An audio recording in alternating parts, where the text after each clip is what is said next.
SNK。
指示やからな、だって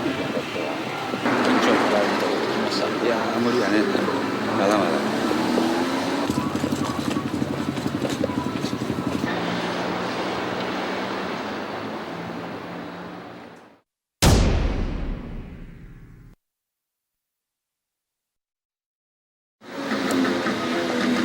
どこですか？この上がスタートで新日本企画っていうのが始まって、ここからそう、ここから始まった。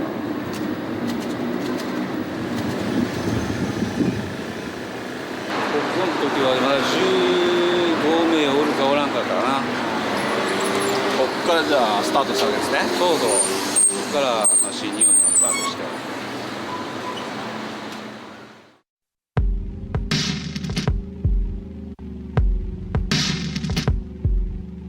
2001年10月29日、数多くの独創性あふれるゲームソフトを世に送り出してきた老舗メーカー SNK が破産宣告を受け業務を終了した。1978年、新日本企画として誕生し、数々の名作ゲームを世に創出。ネオジオという独特の世界観を持つハードを生み出し、数多くのゲーマーたちを現在までも熱狂させ続けている。 SNK、 確かにその輝かしい歴史は幕を閉じたのかもしれない。しかし伝説とも呼べるほどのカリスマ性に満ちたこのメーカーは本当に終わってしまったのだろうか。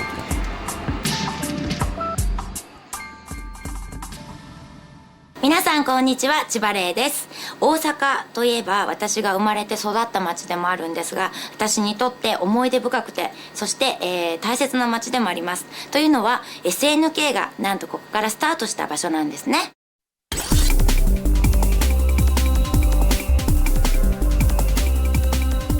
千葉玲子28歳、現在はマルチメディアを中心にデザインプロデュースを行うチェリーベイブ代表取締役。元祖アイドルゲーマーとして SNK のイベントや CM にも数多く携わってきた。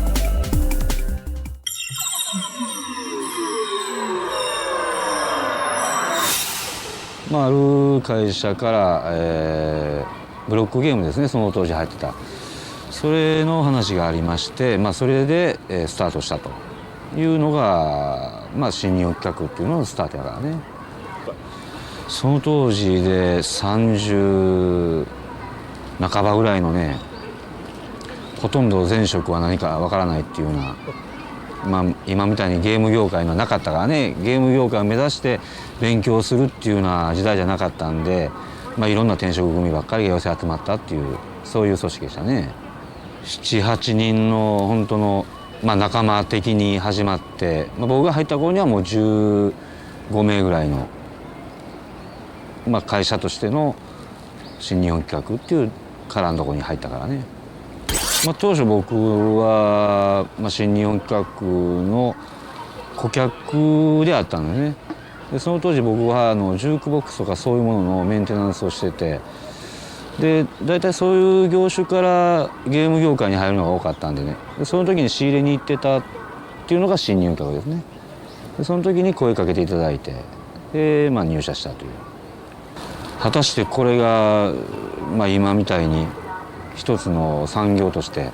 成り立つんかっていうのももう全く見えない時代でしたからね。そうですね、ブロックゲームをずっとやってて、その後インベーダーゲームを見た時は衝撃というより、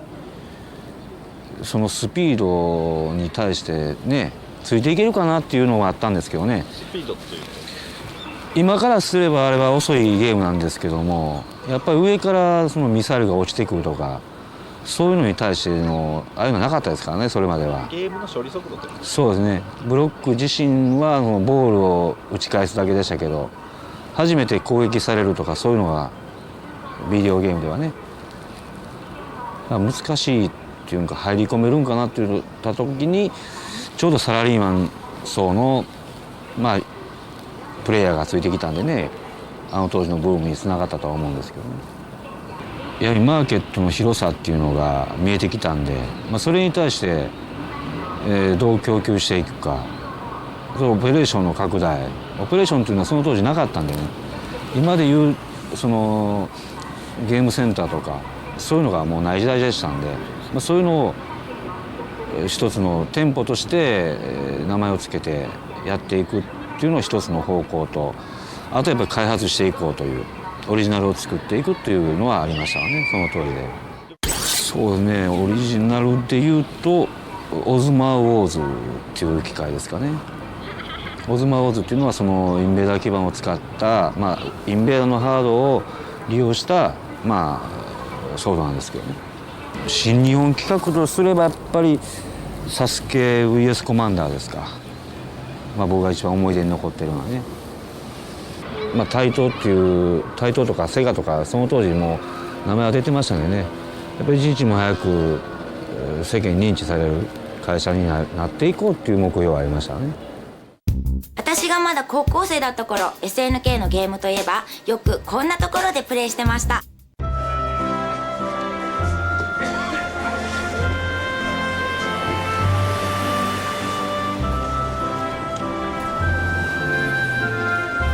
そうそう、こんな場所だった、懐かしい。私は、画廊伝説、竜子の剣、サムライスピリッツ、ハマってたんですけども、サムスピはナコルルを使っていました。でも、新日本企画時代に作られたゲームと今の SNK のゲームっていうのはかけ離れたイメージがあるんですね。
時代のゲームが現役で稼働しているとのことなんですが、本当にまだあるのかな。あ、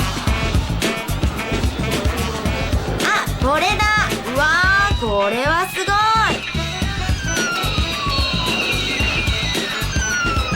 サスケ VS コマンダーっていうゲームなんですって。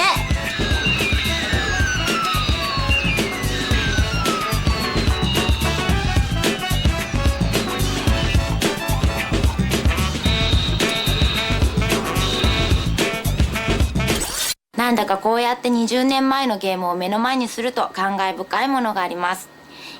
今私たちがいろいろやっているゲームっていうのは、昔のゲームが若者たちを熱狂させてで輝いていたからだと思うんですね。まさに伝説には始まりがある。ちょっと昔のゲームもやってみたくなりましたね。そして1986年新日本企画は社名を SNK と変更します。社名変更して頃は、東三国っていうところですね。そこで自社ビルで、それを機に SNK っていう社名になったんで。当時は社員みたいな。その当時で、100名ぐらいじゃないですかね。まだ簡単なんですけどね。海外にその当時も海外にも進出してたんで、やっぱり新日本企画とは呼べませんからね、向こうでは。で頭取って SNK という形で海外販売してたんで、それをもうそうだったらもうついでにその名前で一つの会社名でやっちゃおうという形の流れですね。そうですね、ちょうど日本の中でそのアーケードっていう市場ができた時で、今まで SC っていうロケーションに対しては乗り物とかそういうものがメインだったもの、そこにそういうアーケードの機械が入っていって、徐々に認知されてきたっていう時代でしたね。SNK でいうと、ジョイフルロードですか。あんまり知られてないとは思うんですけどね、それが第一弾ですね。育ててくれたというのと、ゲーム業界に少なからずとも一つ風を吹かした会社かなっていうところですね。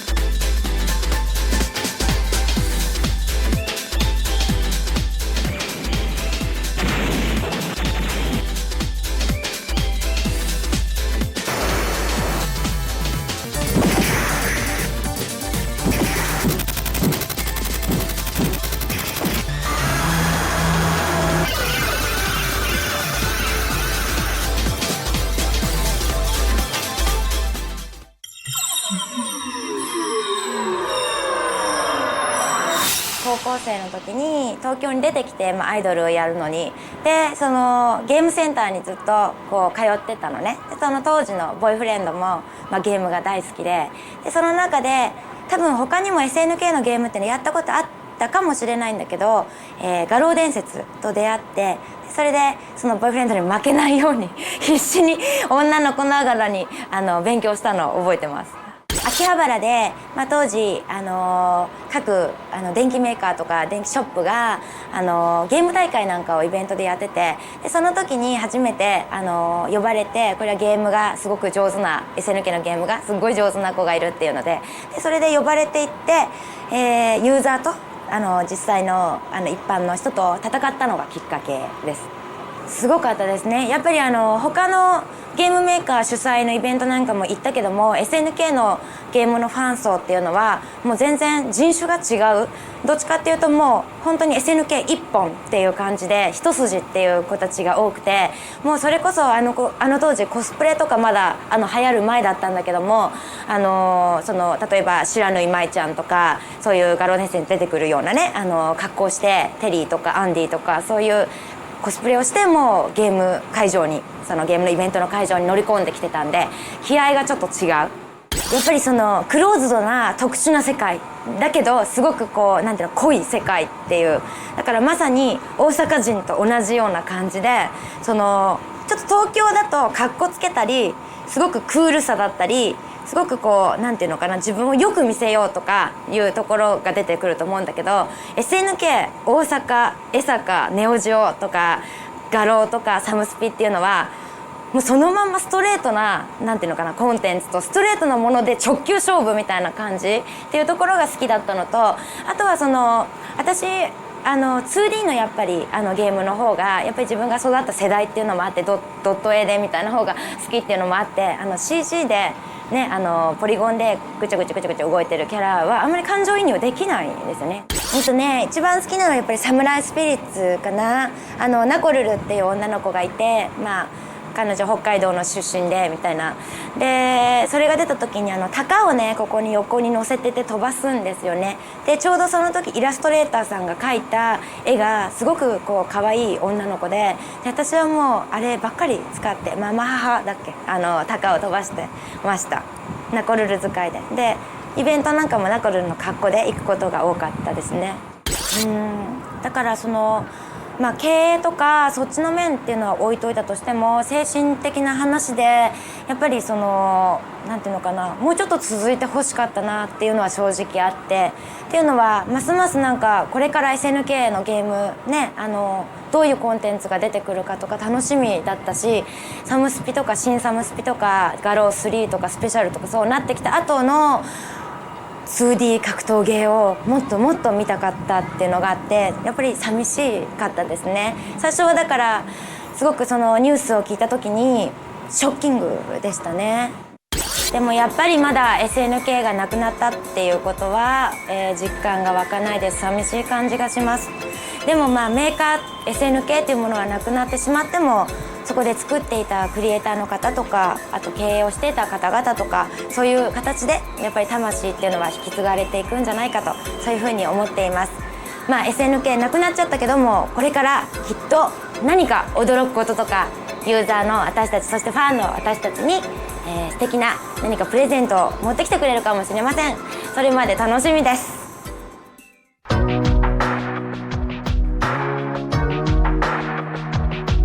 輝かしい伝説のプロローグ、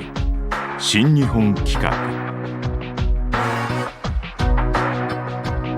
ゲーム創世期の時代に暗中模索で試行錯誤したフロンティアスピリッツには新しいものを生むという熱い思いがあった。そして時代は SNK へと移り変わり、画期的なシステムネオジオの誕生へと。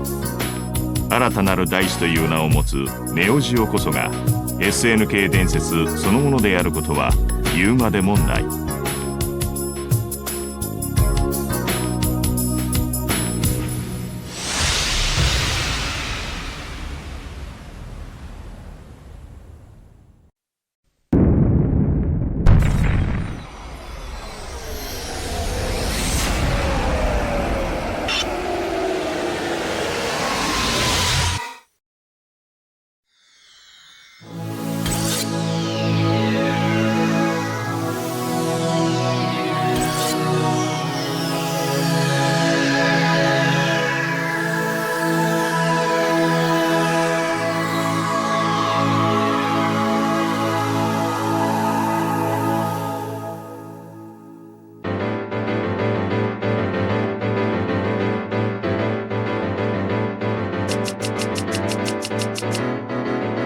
伝説は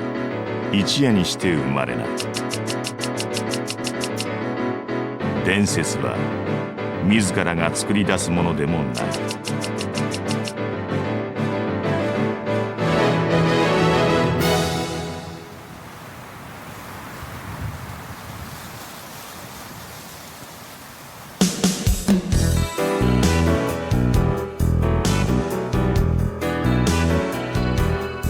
1990年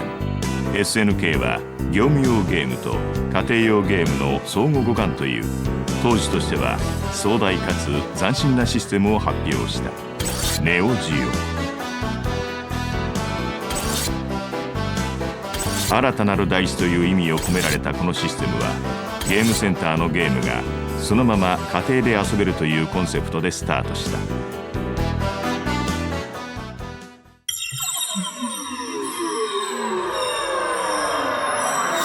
これは後にも先にもですね、こういうシステムを持った、ゲーム機というかゲームシステムっていうのは多分なかなかないと思うんですけれども、要は、業務用のアーケードゲーム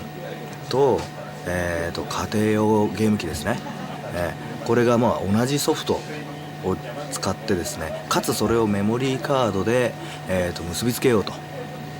いうですね、非常にそのシームレスな要はシステムの総称だったりするんですね。だから家庭を指すのかアーケードを指すのかっていうことではなく、そうした総称としての、ネーミングがネオジオっていうものだったりするんですけども、要は画期的だったのは、メモリーカードを使って、家でプレイした途中経過を、ゲームセンターに持ってこれる。でゲームセンターでの途中経過を、家に持って帰れるっていうようなシステムはものすごい斬新だったという印象はありますね。家庭用機として見た場合のネオジオっていうのはものすごい高価だったんですよ。でソフトが確か39,800円とか、かなりな高額なソフトで、ハード自体も、そこそこの値段してたと思うんですね。それで当時の一番の印象っていうのは、レンタルを展開すると。で全国のビデオレンタル屋とかにそのレンタル設置をしてですね、貸し出すというような、これまた斬新で、ゲーム機をそ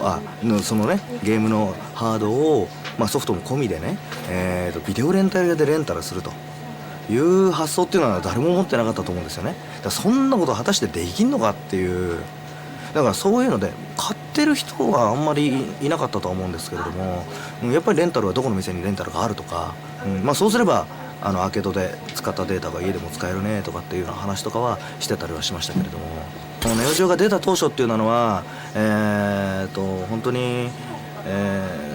こんなソフトしかないのかっていうそのラインナップの弱さっていうようなものは非常に強かったんですけれども、やっぱり一番最初に、注目を浴びたのは、画廊伝説っていうゲームですね。ちょうど時を同じくして、カプコンさんのストリートファイター2っていう、対戦格闘ゲームが、ちょうど流行ってきた頃でもあったんで、いわゆる同じようなね視点の格闘ゲームっていうようなところで、ネオジオにも格闘ゲームがあるのねっていうような、そういう印象でやっぱり世間的な認知度っていうのは非常に上がったというふうに記憶してますけど、特にもう最近の印象であるもう格闘ゲームメーカーみたいなね、そういう格闘ゲームのね、ものすごくスペシャリスト的な部分のメーカーイメージあるじゃないですか。あれは本当に、ネオジオが培ってきたものっていう部分もありますし、特に画廊伝説が出た頃っていうのはまだ、ちょっとタイトルとして弱くて、龍虎の剣とか画廊伝説2が出たあたりからですね、結構格闘ゲームもいけるじゃんなんていうような印象になったのは、それまでは本当に、ネオジオのソフトも失礼な言い方しちゃうとパッとしたものがなくて、本数は結構あるんだけども、一本引いてたものっていうのはなかなかないねみたいな、そんなような印象が強かったですね。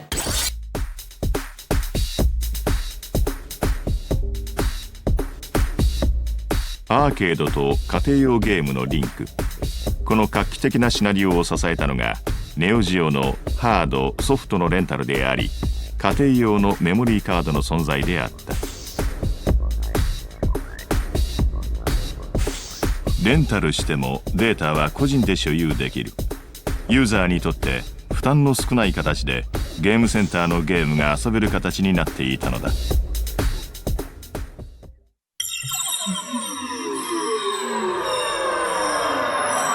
当時としては、システムボードと言ってもですね、ほとんどが、CPU メモリーとか PC ボード部分が一体型でありましたので、かなり原価も高くてですね、でリスクも当然高かったというような、現状でありました。で、ゲームカートリッジ、ゲームソフト部分の交換ということで、かなり低リスクで、新タイトルを安く提供できるということで、また複数のゲームを同時に1台の筐体に収めるというところでですね、少ない、営業面積でも高い稼働率を誇れるようにといった、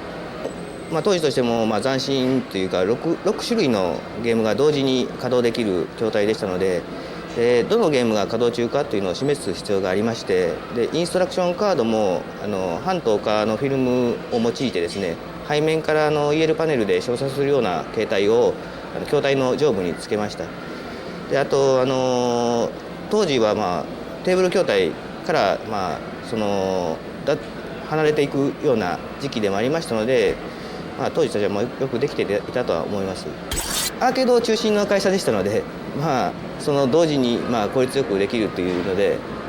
手っ取り早いかなと。開発された方としてはどうですか、いけるという自信は？いけるという自信はなかったですね。ネオジオがもたらした斬新さはゲームセンターにも波及していた。 MVS と呼ばれたこのネオジオ筐体には最大6本のゲームが収納でき、1つの筐体で複数のゲームをプレイ可能とした。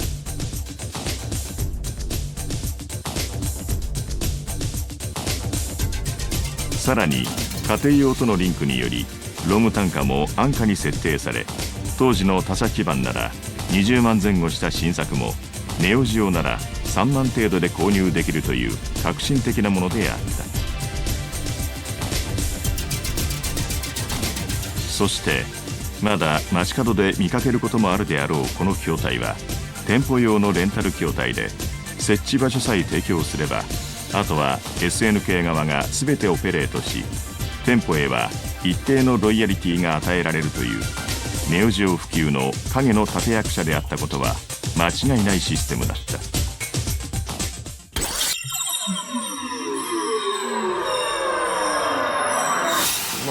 当時はもう格闘ブームがストツが出てて、その後だったと思うんですよ。で最初に来たのが筐体ごとっていう形でお店に入ってきまして、それで、1つの筐体で、6つなり4つなりできるっていうシステムだったんで、それはすごい新鮮に映りましたね。そうですね、最初はそこまでよくはなかったような気がするんですよ。なぜかというと、そういった何ですか、キラーソフトみたいなのがなくて、通り一遍の、タイトルが最初の初期の方のタイトルだったんで、そこまで評判というか食いつきはよくはなかったと思いますけどね。やっぱり画廊伝説ですね。あそこからですね。要は多分本格的な格闘はあれが最初だと思うんですよ。でいろいろそのスト2の割と模倣みたいなことは当時言われてたんですけど、それでもやっぱり画廊伝説から微妙に変わってきたっていうのはありますね。正直めちゃめちゃヒットしてる台はシングルで置いちゃうんですよ。要は普通の筐体に持ってっちゃって、そのスロット4スロットとかそういうところに入れなくて、なぜかっていうと、その人気あるゲームをそういったいろいろゲームできるやつ入れとくと他のゲームが回んないんですよね。ということでもう別のところにやっちゃって、それで対応してたっていうのがあって、だからそうですね。ですから人気ゲームが出れば出るほどその4スロット6スロットっていうのはあまり機能しなかったっていうのがありましたね。嬉しい悲鳴なんですけど。画期的なシステムで世に怒涛のインパクトを与えた SNK。 ネオジオの進撃はとどまることを知らない。新たなる大地はさらに飛躍し拡大してゆくのだった。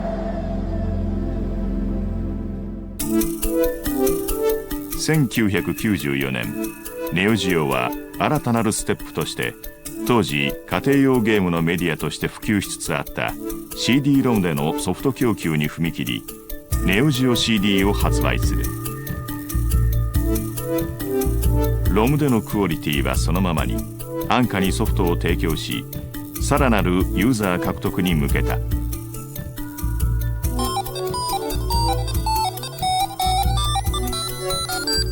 さらに1998年ネオジオポケット発売。これは通産賞グッドデザイン賞を受賞した。そこそこ売れてたとは思いますけど、やっぱりそのどうしても家庭用ゲーム機で当時のそのいわゆる CD ロムゲームっていうと、いわゆるローディングっていうものがついて回ったんですよね。要は CD、 そうですね、その部分がやたらと長いという印象が非常に強くてですね、そういう部分でなんかワンプレイするよりもなんかローディングの時間の方が長いんじゃないかみたいな、そんなこと言われるゲームソフトもあったりしてですね、結構まあ容量も結構多かったんで、まあローディングにはとにかく時間がかかってたという部分はありましたね。いや非常にSNK さんの位置づけっていうのは結構面白いスタンスだったとは思うんですよね。いわゆる家庭用ゲーム機っていうのは、いわゆるプラットフォーム戦争みたいなもので、まあ任天堂ですとかソニー、セガとかっていろんなメーカーがあるのとはちょっと一線を画した形で家庭用ゲーム機を展開しているっていう部分があったりする面もそうですし、ただアーケードも、徐々にですね、いわゆるその陣営みたいなものが分かれていくわけですよ。いわゆる、後々プレイステーションに移植をするというようなゲームなんであればちょっとソニー寄りになっていくし、セガさんのねサターンですとかドリームキャストに移植をしていくっていう、ゲームだとそのセガ寄りになっていくしみたいなものっていうのは、そういうなんていうのかな、住み分けみたいなものが徐々にできてきつつある状況の中でですね、割と独自のスタンスというか、世間がそのいわゆるポリゴンゲームになっていく、これはもうプレイステーションとかね、まあドリームキャストとか出てきてもう決定づけられちゃったと思うんですけども、まあもうゲームといったらポリゴンゲームみたいな、のがある中で、やっぱりネオジオっていうのはずっと、いわゆるスーパーファミコン的なスペックでね、ずっとドットで、やってきてるっていうところがあったわけですよね。でまあその辺っていうのは、自分の印象からすると、やっぱりどこまでこれができるんだろうかっていう、どこまで続くんだろうかっていう期待感もありましたし、やっぱり、なんていうかな、いわゆるドット打ちのゲームというかね、ポリゴンゲームではない 2D のスタイルっていうようなものを本当にかなり高次元で極めてた部分っていうのはあると思うんですよね。だから当時変な話ですけど、SNK さんとかカプコンさんに 2D で追いつこうと思っても逆に他のメーカーが追いつけなかったんじゃないか。キャラクターの魅力であり、やっぱりなんていうのかな、もっと砕けた言い方しちゃうと、ゲームっていうのはもともとがそのコンピューターゲームって言い方しちゃうと、そのコンピューターと人間が戦う知恵比べみたいな、そういう言われ方をする時ってあるじゃないですか。パズルゲームなんか特にそうだったりするんですけども、それよりもゲームっていうようなものがかっこいいゲームっていうのがあるんだな、かっこいいゲームっていうようなものをやっぱり提示してくれたり、やっぱりそれがスタイリッシュだったりね、するような部分、そういうような、展開とかね、そういう部分で興味をそそられるとか、ファンがつくとか、やっぱりそういう、ゲームを割と提示してくれたのかなっていう、ゲームの良し悪しっていうことだけではない、そのいろんな意味での付加価値っていうようなものが、そこに盛り込まれているっていうようなものはやっぱり SNK のゲームの最大の魅力だったと思います。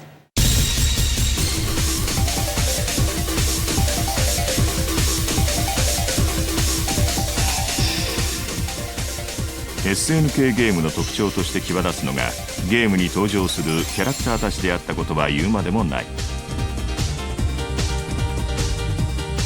まさに SNK の看板であり、 SNK のゲームを特徴づける最大の要因であった。そんな SNK のゲームキャラクターでユーザーたちの人気を集めたのが、画廊伝説のテリー・ボガードとアンディ・ボガードの2人である。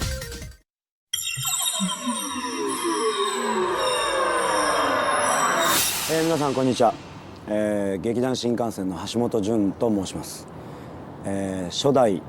アンディ・ボガード画廊伝説で、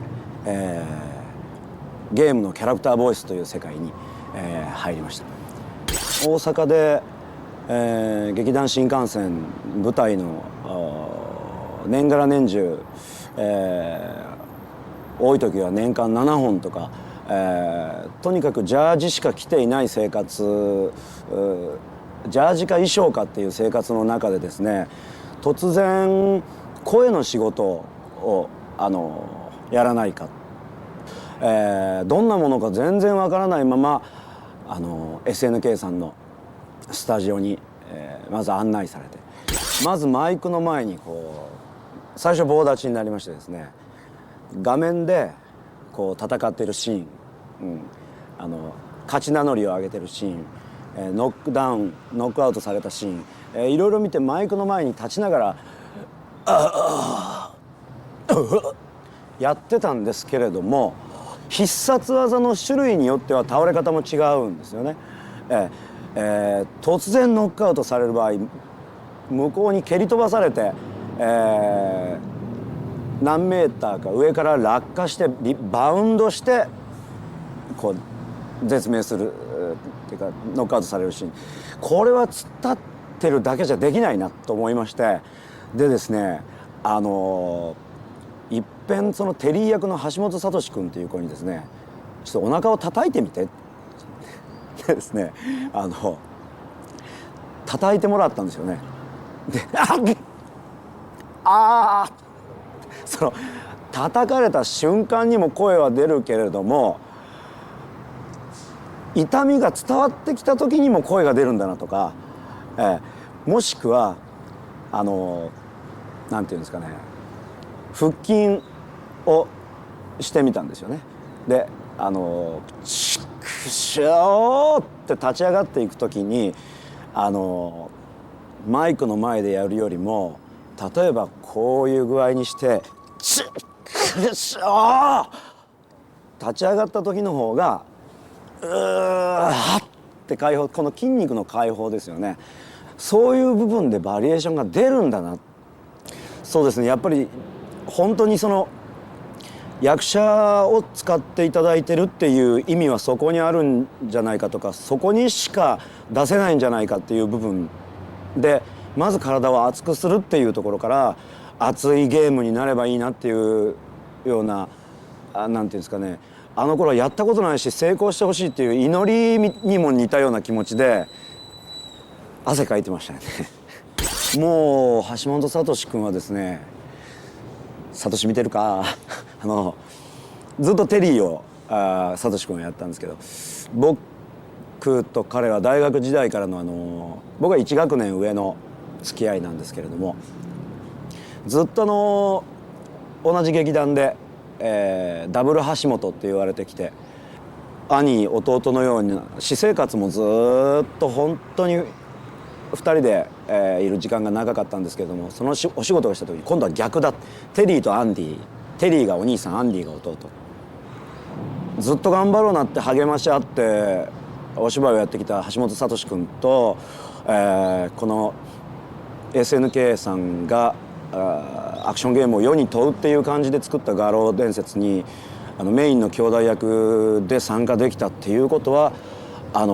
仕事自体も幸せでしたし、僕たち2人にとっても幸せなことでした。画廊伝説っていうのはキャラクターが多くて自分もメインっていうところではなかったんですけれども、月下の剣士っていうものは南方守屋っていうキャラクターで本当に孤高の求道者のような、自分の師匠の敵をずっと追いかけて、鉄の意志を持って過ごしていくっていう暮らしていくっていうキャラクターで、ナレーションとかも自分が担当して、これは自分にかかってるぞと、これは言ってほしいなっていう部分では思い入れがありましたが、やはり最初に自分に新しい世界を見せてくださった、画廊伝説っていうのは大きいですね。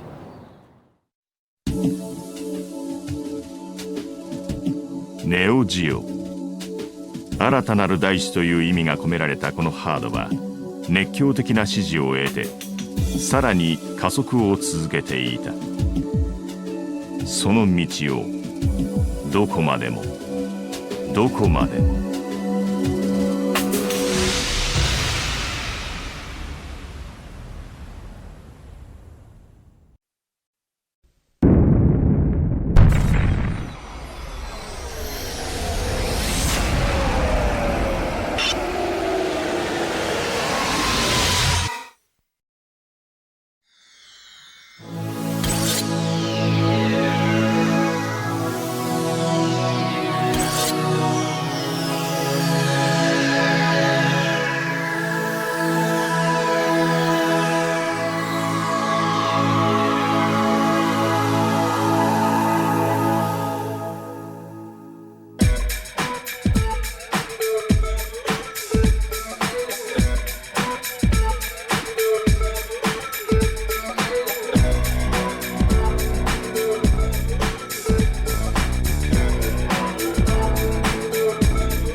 ネオジオシリーズを通じてゲーム業界に新風を吹き込んだ SNK。 先駆的なシステムをもとにアーケードコンシューマーを巻き込んだその伝説は本当に幕を閉じてしまったのだろうか。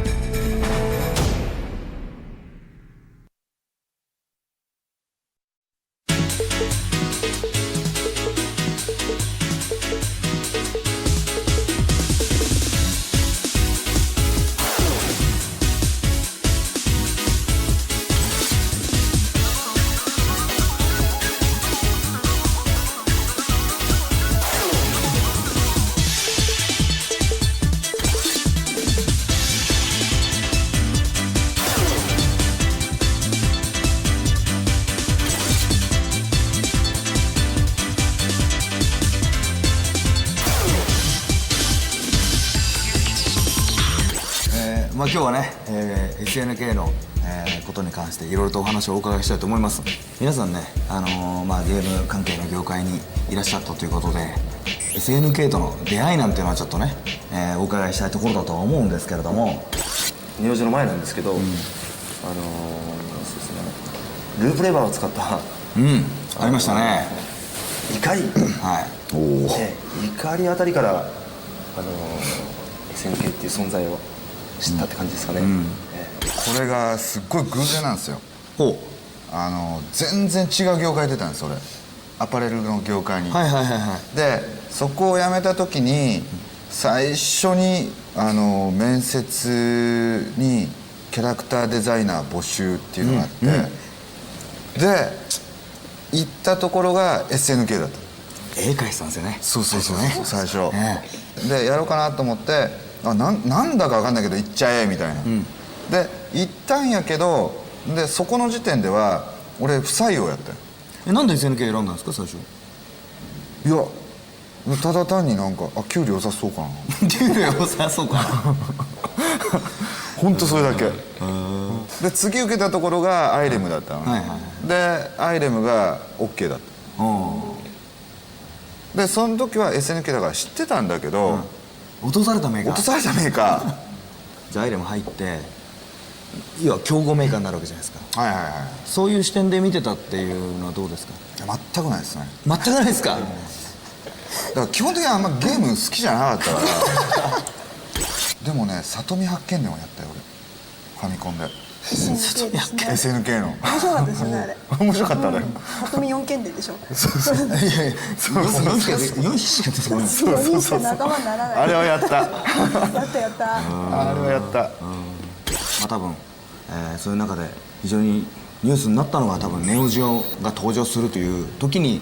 まあ一躍ね SNK がこうまあ他のメーカーとは違うことをやりだしたみたいなところだったと思うんですけれども、どういう印象で受け止めてましたか。高い。だって家庭用ハード機って1万円ちょっとぐらいじゃないですか。5万円だよその時。そんな高かったんですね。そう買っちゃったけど。ソフト1本5万だったもんね。買いましたよ。買ったの。買っただってハードも買ったし、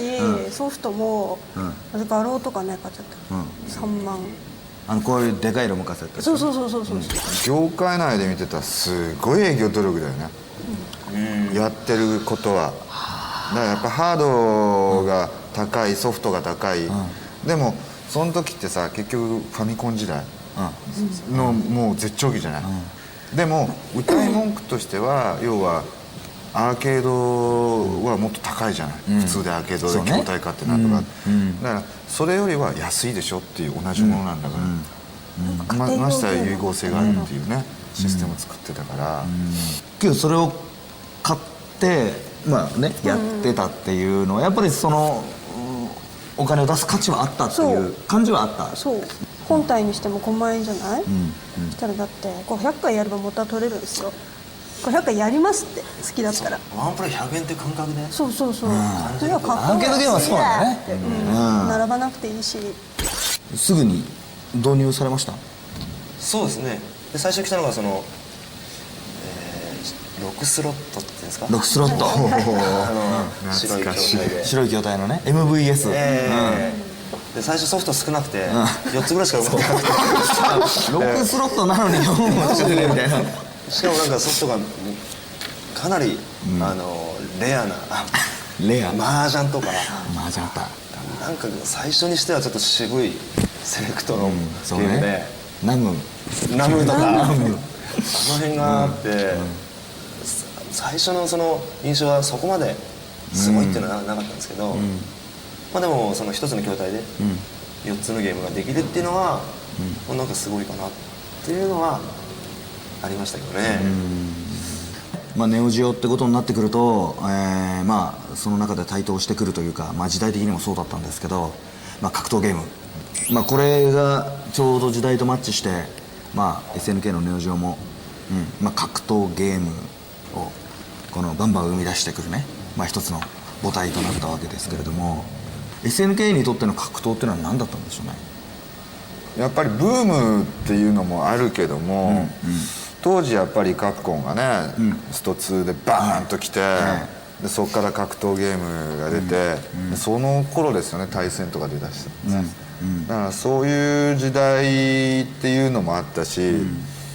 ね、元カプコンの人間がとかやれアイレムの元人間がっていうのを作り出したら、結局やっぱりそういうものに上がってくるし、やっぱ時代にはマッチしてましたよね。遠藤さんなんてのは当然格闘ゲームはね、まあライティングの仕事やってる中では、結構中心でねやってたりした部分だったりはするんですけど、その時のその SNK のゲームの格闘っていうのはどういう印象で？キャラが立ってる。キャラが立ってる。かっこいい。かっこいい。結婚したい。結婚したい。本当に。そこまでいきますか。来た。そのぐらいの勢いありますね、キャラクターにね。すごかったですよ、魅力が。一つの技にしても、勝ちポーズとかね、全部。確かに。ボイスとかも、そういうのにやっぱすごい当てられた感じ。カプコンはどちらかというとゲーム性の方に重きを置いてたっていうのがあって、で SNK の方は、まあ、そこは多分カプコンにはかなわねえなみたいなのが微妙にあって多分あえて違う方向に行ったと思うんですよ。で、まあ、そういったキャラクターを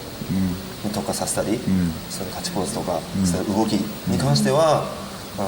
やっぱり多少なりとも、ちょっと一線を出したっていうのがあって、だから同じ土俵では戦ってなかったかなっていうのがやっぱり、同じ格闘であっても。そうですね。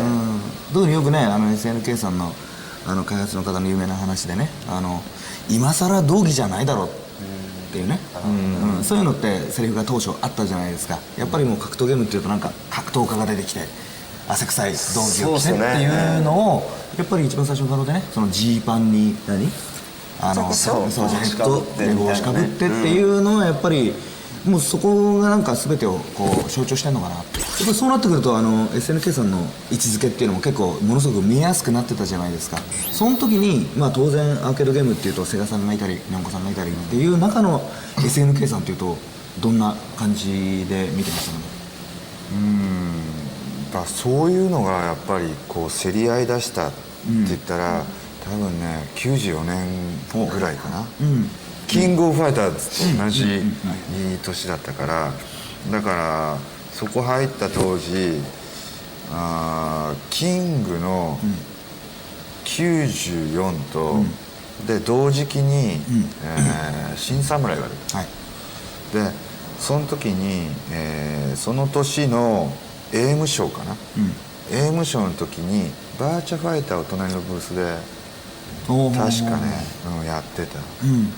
で向こうはやっぱり 3D なの、こっちは 2D なの、で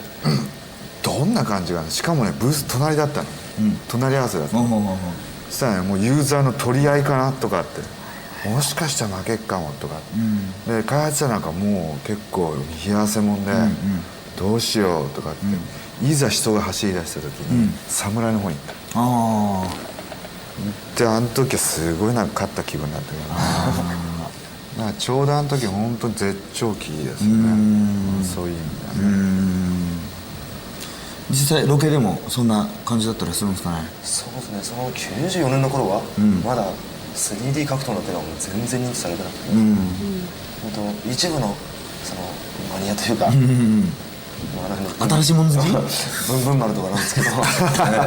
あの辺ぐらいしか本当やってなくて、やっぱり王道は、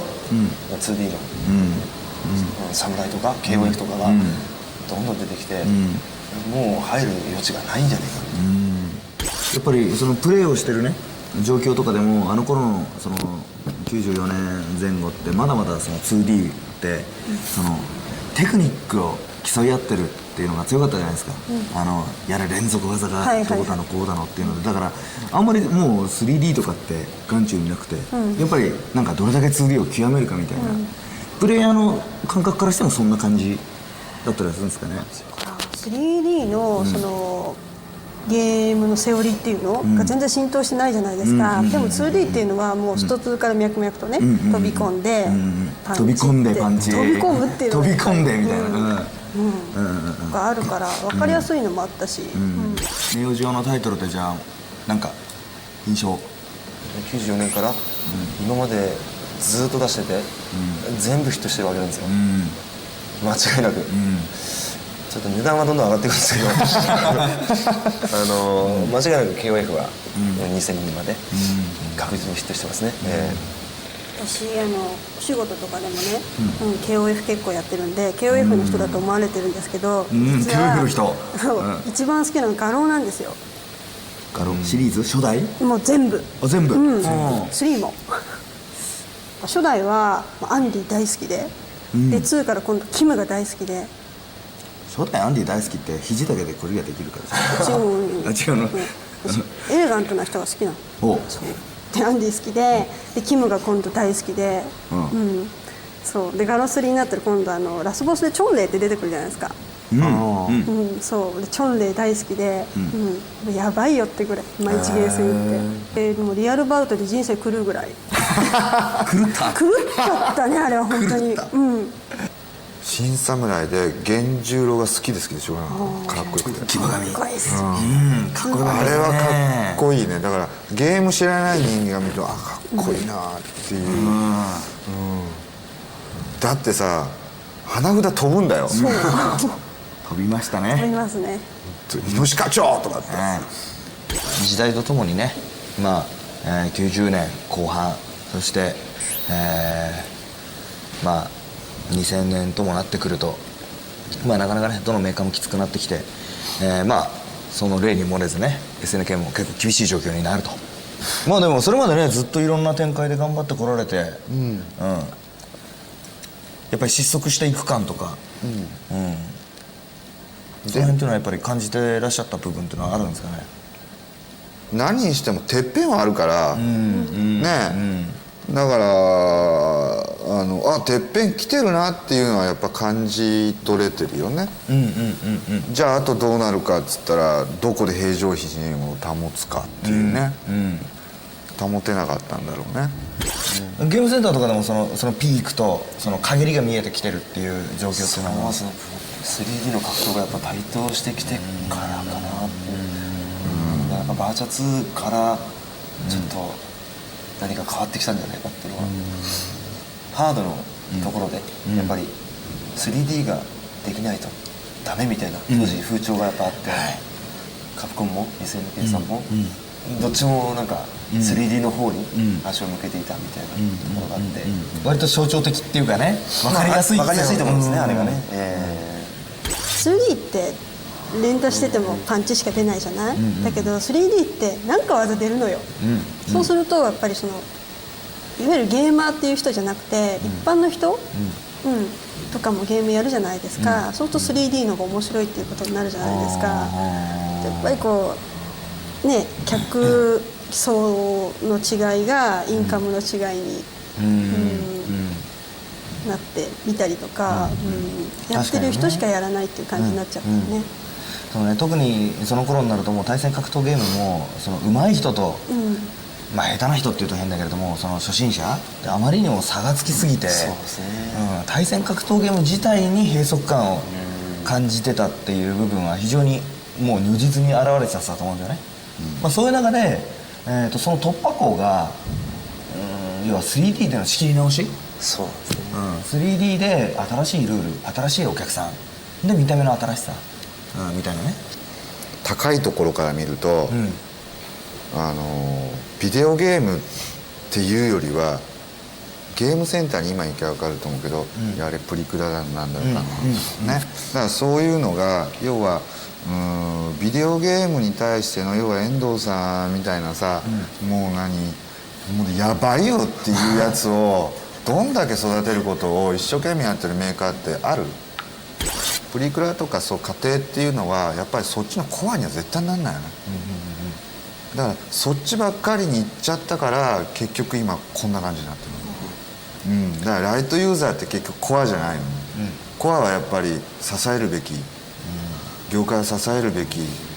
お客さんだから、それをきっちり支えてるやり方ってあるかな。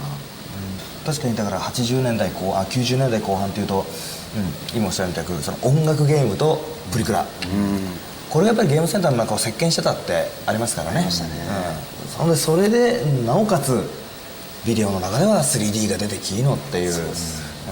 分の今いろんなねその外的要因もあったとは思うんですけど、内的要因っていうのはなかったんですかね。内的要因、例えばSNK 自体に問題はなかったのか2D にこだわった、じゃあ次の勉強したかって言ったら、システムとかうんぬんっていうところと、でもねやっぱりその一生懸命その今のそのファンと新しいその予備軍っていうのかな、だからそういう人たちを育てるのに一生懸命で、っていうところがあったから、よそが見えなかったんじゃない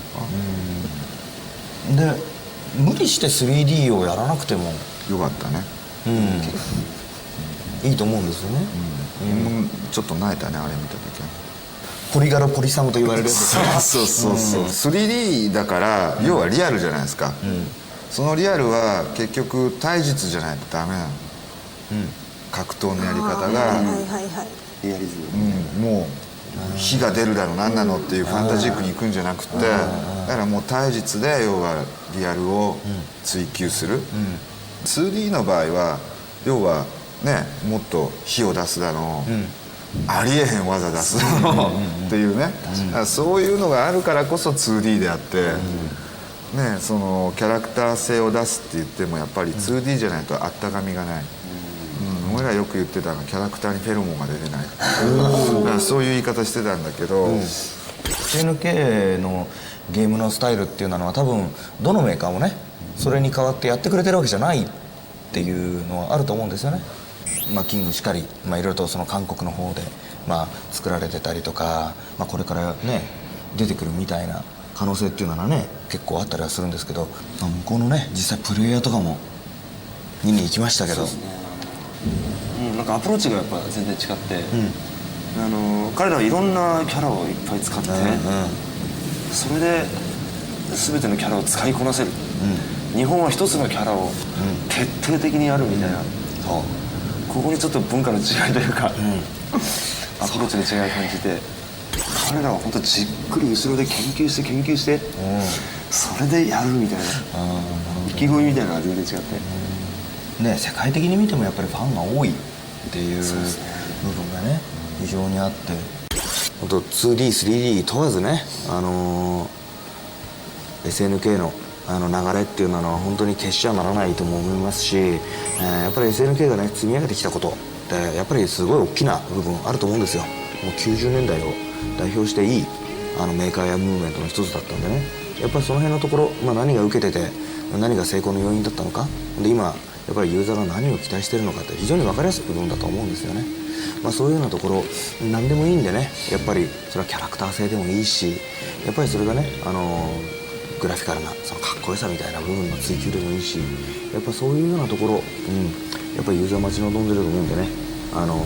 これからもねその血を受け継ぐ方々は、その辺をね一生懸命、これからもこだわり続けてもらいたいかなと思ったりするんですけども、 KOF 白画廊にしろ SNK 作品がすっごい好きだし、やっぱりゲームの仕事をしてて大半が、SNK の作品だっていうのはあながち偶然ではなく縁だと思ってるんですけど、自分が好きなものをやっぱり作ってくれる人がいるっていうのは大変ありがたいことだと思うんですよ。で一生懸命作ってくれればパワーはやってる方はだって感じるのねやっぱり、だから、海外のねプレイヤーにも日本のプレイヤーにも作ってくれてる人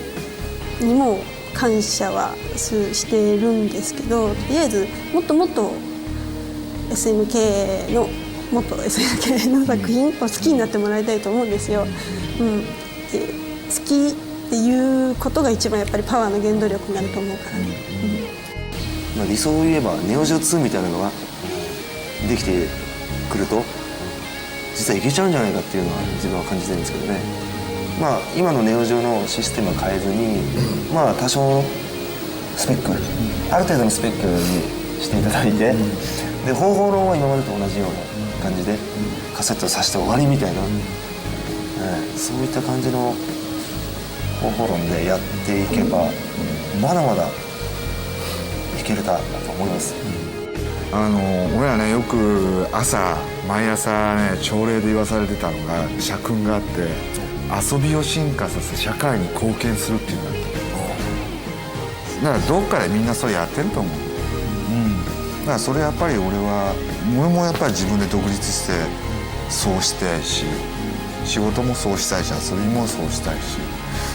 だからみんなやっぱそうやってると思う。どっかに持ってると思うから、それをやっぱり期待したいなと。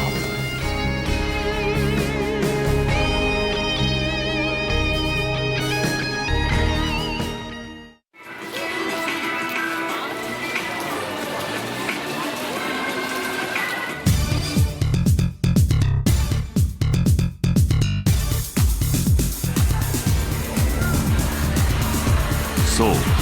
伝説は決して幕を下ろしてはいない。熱狂的なまでの格闘ゲーマーたちを生む国、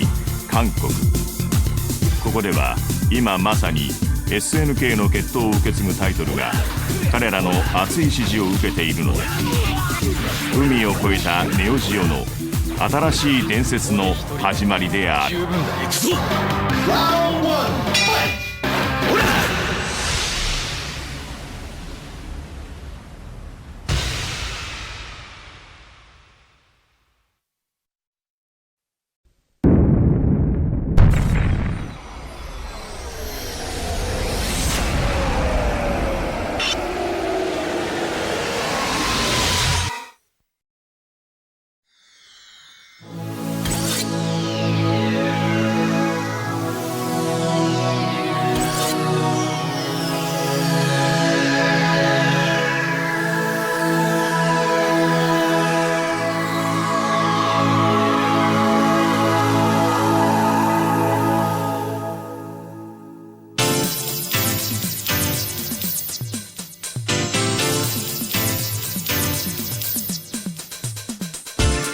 SNK の伝説、ネオジオの再生。その鍵を握るメーカーがここ大阪府江坂、 SNK 本社の置かれていた場所近くにあった。現在 SNK が有していたゲーム、キャラクターなど全ての権利を保有しているメーカー、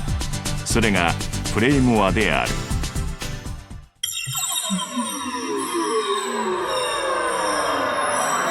もともとはそのスロットと、パチスロを開発するために設立された会社なんですね。でSNK の倒産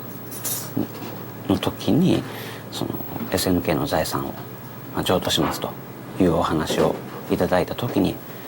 手を挙げさせていただいたという経緯があります。やは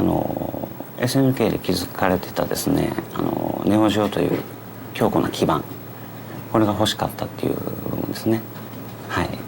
全世界に150万枚以上出荷させていただいてたっていう実績にも魅力がありましたし、日本だけではなくてやっぱりアジア、特にアジアですね、現在でも現役でネオジオの基盤が活躍しているという部分が非常に魅力的に合わせて、そのネオジオで供給されてきた人気タイトル、キングオブファイターズ、メタルスラッグ等のその、主力タイトルですねのそのキャラクターライツっていう部分も魅力でした。SNK に出会って、7年間 SNK で勤めたわけなんですけどね。ちなみにどういった箇所にいられたんですか？一番最初は岡山の方の倉敷営業所っていうところで3年間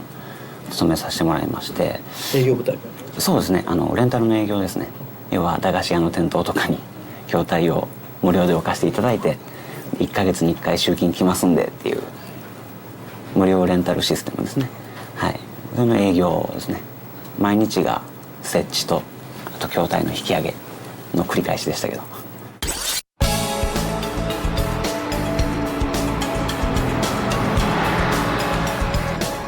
そして我々は新しい伝説を求めて韓国へとやってきた。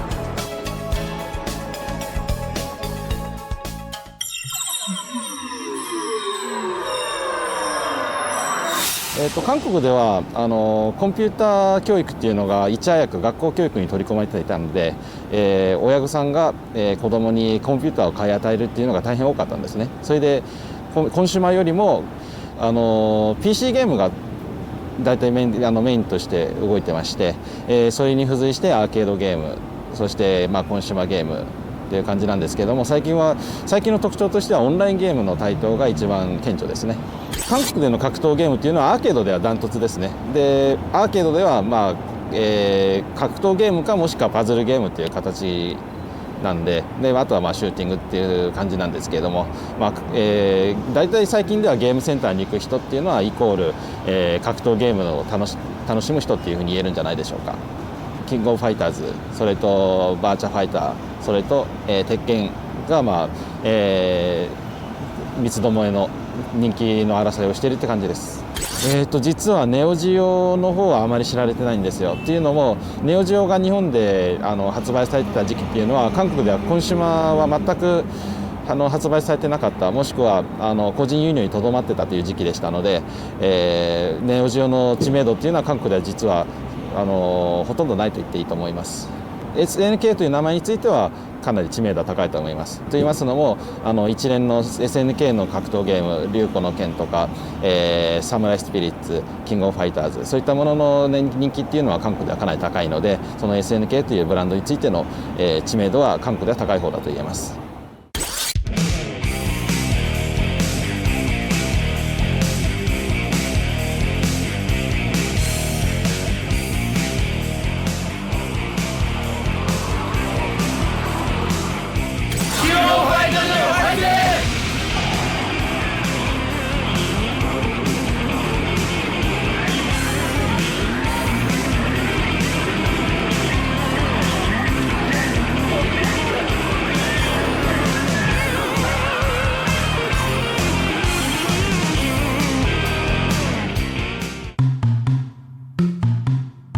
新たなる大地で確実に新たなファンを開拓しているネオジオ。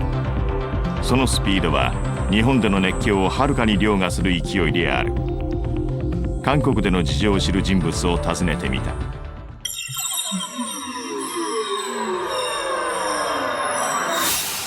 맨 처음에는 킹오파 유통에 관심을 가졌다가 SNK랑 많이 접하면서 저희도 개발 회사인데 킹오파 개발에 대해서 사실 관심을 많이 갖고 있는 터라 SNK랑 얘기를 하다가 그러면 우리 쪽하고 같이 개발을 한번 하는 게 어떻겠느냐 이렇게 얘기가 오고 갔습니다. 그래서 내부에서도 SNK랑 같이 일을 하면서 배울 점도 많이 있고, 그리고 거기에 노하우라든지, 그리고 또 일본이 사실 게임 업계를 그전에 계속 주도를 해왔기 때문에 그 부분에 대해서 저희가 배울 점들이 많이 있을 것 같아가지고, 그래서 그 첫 작품으로 킹오파 2002를 일단은 선택한 이유가 된 거고요. 킹오파는 94년에 처음 나왔을 때부터 우리나라 게임 쪽에 큰 이슈가 돼 있었어요. 그러니까 그 전에 SNK 작품들 자체가 원체 인기가 있었기 때문에 아랑전설이라든지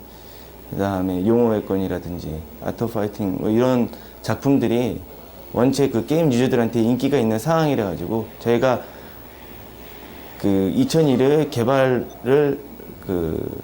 결심한 부분도 사실 거기에 있었고요. 기존에 격투 게임 같은 경우는 캡콤 같은 격투 게임 같은 경우는 아주 정석이라고 할 수가 있다고 봅니다. 그러니까 거기에서 SNK의 그 격투게임 스타일은 정석에서 임팩트를 좀 많이 준 것 같아요. 그러니까 화려함이라든지 정석 플레이에서 약간 변칙으로 연속기라든지 이런 것들을 좀 더 화려하게 구사할 수 있는 그런 부분이 우리 국내 유저들한테 많이 어필이 된 것 같습니다. 현재 이오리스사에서 진행하고 있는 킹 오브 파이터스 2001 시리즈는 온게임넷에서 방송을 하고 있습니다. 저희가 1년 동안 연간 리그를 진행을 하고 있고요. 그래서 전체 세계 리그와 그 왕중왕전, 그 챔피언 결정전을 통해서 한 해 한 명씩 최고의 고수를 뽑는 그런 대회를 진행을 하고 있습니다. 킹 오브 파이터스 2001 시리즈의 특별전 형태로 지난 2002년이죠. 올해 5월 달에 그 일본 선수들과 한국 선수들의 국가 대항전이 있었습니다. 그래서 그 종주국인 일본과 이제 후발주자인 한국이 선수들이 이제 한판 실력을 겨뤘던 자리입니다. 그래서 한 달 정도 방송이 나갔었는데요. 그때 국내 매니아들에 대해서는 굉장히 이렇게 인기가 높았습니다. 뭐 한국과 일본 상황에 있어서 꼭 게임뿐만이 아니고 다른 스포츠 종목에서도 한일전은 국내에서 굉장히 인기가 높습니다. 그래서 그 성원이 굉장히 높았었고요. 그래서 이오리스 입장에서는 저희가 판단키로는 일본, 한국 외에도 홍콩, 대만 쪽에도 그리고 특히 또 유럽 쪽에서도 킹 오브 파이터즈 매니아들이 굉장히 많은 걸로 알고 있고 저희도 그쪽 대회를 통해서 그 킹 오브 파이터즈의 전 세계 대회를 통해서 세계 최강자를 뽑는 그런 전 세계 대회를 준비를 하고 있습니다. 그래서 저희 독단적인 준비보다는 그 일본과 함께 그 매니아들을 가장 많은 매니아를 가지고 있는 일본과 함께 그 대회를 준비해 보려고 지금 계획을 잡고 있습니다.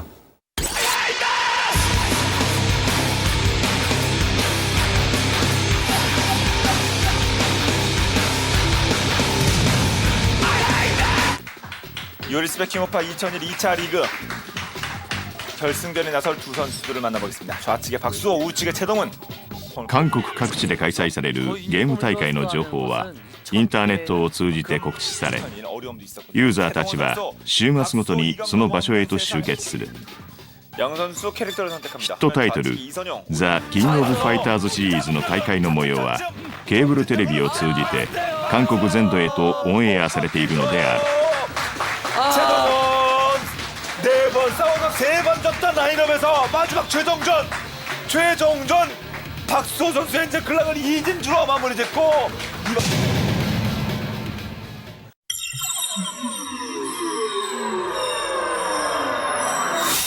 まずこのオンゲームネットというものに関してご説明いただければと思います。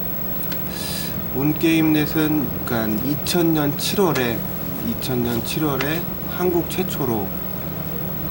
한국 최초자 세계 최초라고 생각이 됩니다. 그러니까 게임만을 전문으로 하는 게임 전문 채널로서 가지고 노는 TV라는 모토 아래 창설된 게임 전문 채널입니다. 온게임넷에서 더 킹 오브 파이터즈 시리즈를 갖고 게임 대회를 열어서 그것을 방송을 한 것은 2년이 됐습니다. 그러니까 굉장히 장수한 프로그램이고 시청자들로부터 많은 사랑을 받았고요. 시청자들의 반응은 재밌다. 나도 저렇게 하고 싶은데 저 캐릭터의 저 기술은 어떻게 하는 거냐라는 질문들이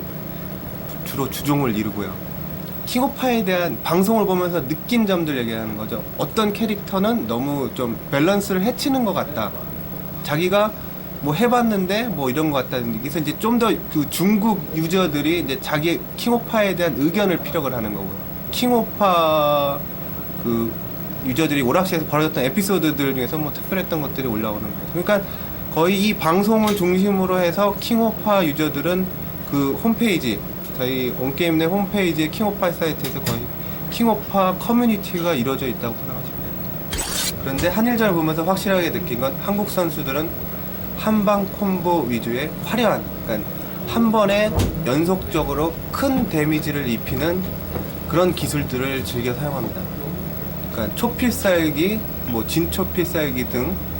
좀 화려한 플레이들을 많이 조여하는 편이고, 그러니까 견제 위주의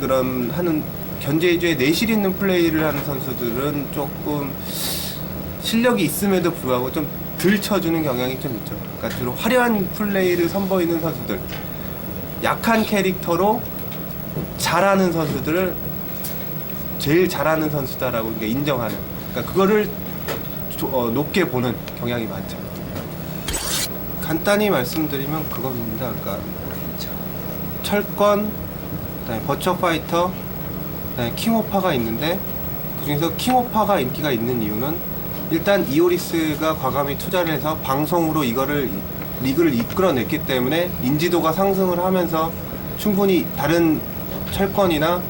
버추어 파이터에 비해서 충분히 인기가 있어졌고요. 제 자신의 의견은 그렇습니다. 그러니까 2D 게임이지만 3D나 2D 게임이 아니지만 킹오파는 그만큼 충분히 화려하고 스피드 있고 박진감 있기 때문에 충분히 시청자들한테 어필할 수 있는 요소를 갖고 있다고 생각합니다.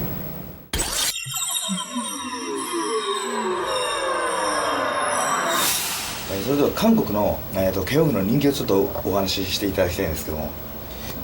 킹오브 파이터즈는 이제 94때 첫 시즌 나왔는데 그때부터 이제 대단한 반향을 일으켰죠. 처음에 이제 드림 매치 아닙니까? SNK 시리즈의 격투 게임 뭐 여기저기 나오던 것들을 모아서 한 번 했기 때문에 이제 엄청난 어필을 했고, 근데 처음에는 근데 게임 밸런스라는 것은 이제 쉽지 않았죠. 스트리트 파이터의 아류작이라는 말도 많이 들었고, 일단 그 짠손에 짠발 가지고 무한 패턴도 반복되고 버그도 상당히 많았기 때문에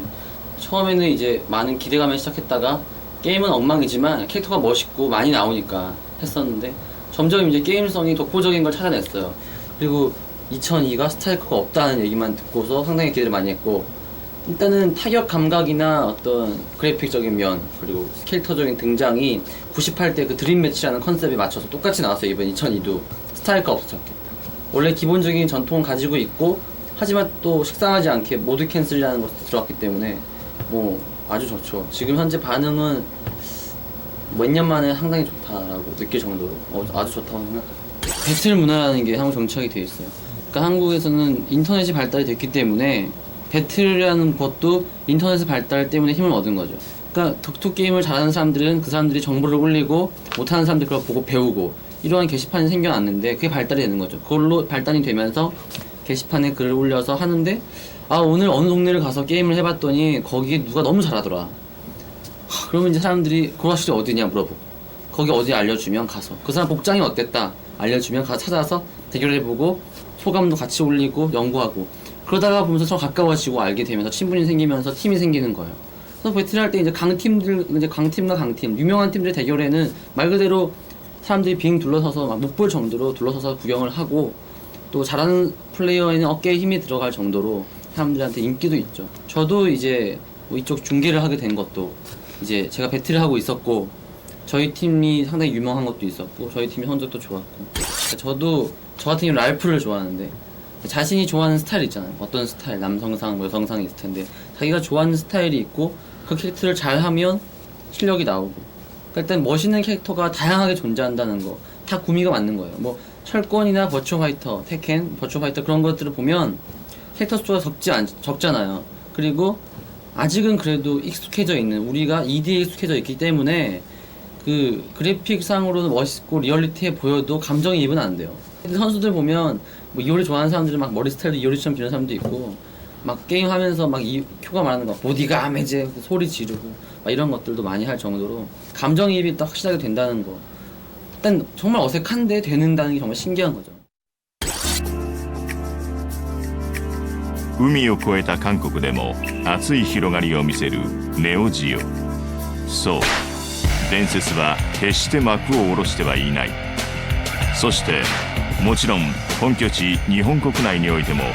ネオジオ再生プロジェクトは密かに進行中なのである。 SNK で蓄積されてきたそのキャラクターたちとタイトル群というものを最大限生かしつつ新しいシリーズタイトルにつなげたいっていう希望があります。これはプレイモアに課せられた課題だと思いますし、プレイモアが今後パチンコパチスロ、ゲームの業界で今後生き続けていく上でどうしてもやらなくてはいけない課題だと思ってますんで、今現在予定しているタイトルを今順調に消化中なんですけども、今後も引き続き、年間 3,4 タイトルは、継続的に発売していきたいというふうには考えてます。要望は非常に高いみたいですね。当然継続的にネオジオのカセットを供給している以上は、今のネオジオで10年20年いけるっていうわけでもおそらくないと思いますので、研究と開発っていうのは引き続きやっていきたいっていうふうには考えてます。今他社さんからの申し入れも非常に多いんですけども、できる限り自社でやりたいっていう希望はあります。それに向けて勉強からやってるってとこですね。もちろん十分に可能性があると思いますね。当然その SNK が育ててきたタイトル、ネオジオのタイトル、キングオブファイターズ、メタルスラッグをやってた世代がですね、ちょうど今パチンコパチスロのプレイヤーの世代になってきていると、そういうことを考えると、もちろん展開されてくる可能性は十分あると思います。ネオジオの未来というのはどうでしょう？姿形は変えるんでしょうけども、永遠に生き続けます。伝説は一夜にして生まれない。伝説は自らが作り出すものでもない。SNK の財産、SNK のブランド、ネオジオのブランド、引き継いだからには無駄にはしません。ご期待ください。これからもネオジオっていうものに対していろいろと、我が社なりに努力していって、ファンの皆さんに応えられるようなそういうタイトルを、どんどん今から作って、発表していきたいと思いますので、いろいろこれからも応援をよろしくお願いします。まだネオジオの日は消えたわけじゃないですね。そうですね、これからですね。これからもう一度出ますから。これからお願いしたいことは、とにかくアーケードゲームですね。アーケードゲームをとにかく発展させていくために、寄与していってほしいというところ、そのためにはやっぱり、ネオジオ、が成功してきた部分ですね。とにかく廉価で、良質なソフト、もうこの部分をとにかく担っていただくというところ以外にはないんじゃないでしょうか。その辺をお願いできたらと思います。陳新山覚えてますでしょうか。はいよー 2.0 点採用。これは皆さんブースの外で大笑いしてられたんですけども、本当に自分にとってはもうふるさと江坂のスタジオ、本当にまた場所が変わったとしても、また戻りたい、そして皆さんと一緒に以前のようにこのキャラクターどういう人なんだろう、どんな熱さで、どんな強さで、またどんな面白さで、それを一緒に僕も体ごと気持ちごとまた皆さんと一緒にできるものなら作れる日が、来ることを待ってます。みんなまたお会いしましょう。일본에서 만든 게임이고 일본에서 개발된 그런 SNK, 그 SNK에서 만든 그런 게임이지만 저희는 아직도 게임을 즐기고 있습니다. 국적은 다르지만 정말 재밌게 즐기고 있고 킹 오브 파이터즈 시리즈는 정말 저에게는 하나의 어떻게 말하면 청춘을 불살랐다? 제가 게임을 상당히 좋아하는데 그 게임으로 밤을 드는 적도 많고 정말 많이 즐겼거든요. 그 게임이 끊긴다는 것은 정말 있을 수가 없습니다. 여러분들의 건투를 바라고요. 앞으로도 정말 멋지고 좋은 게임 만들어 주시길 바랍니다. 再起動した SNK、これからすごく楽しみです。私もSNK といえば千葉レイなんで絶対一緒に何かやりたいと思ってます。楽しみです。